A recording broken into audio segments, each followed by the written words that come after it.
நீங்க நிற்க வேண்டிய ஸ்தானத்தில் இன்னைக்கு வேற யாரோ நின்றுட்டு சொப்பனம் கண்டேன்னு சொல்லிட்டு இருக்கிறாங்க.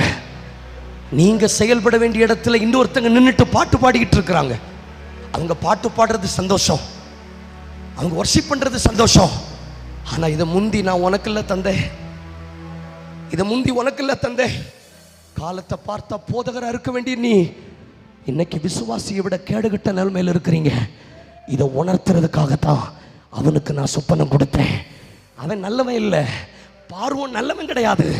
ஆனாலும் உன்னை உயிரடைய பண்ணுவதற்காக சிலருக்கு சிலதை கொடுத்தேன். ஆனா இந்த விஷயம் அவனை உயிரடைய பண்ணிட்டு, அவனை உயிரடைய பண்ணிட்டு, உயிரடைய பண்ணிட்டு. ஆதியாகமம் 41:1 2 வருஷங்களுக்கு பின்பாடு பார்வோன் ஒரு சொப்பனம் கண்டேன் என்றால் 8 வசனம் வாசிங்க. 41:8. காலமே பார்வோனுடைய மனம் கலக்கம் கொண்டிருந்தது.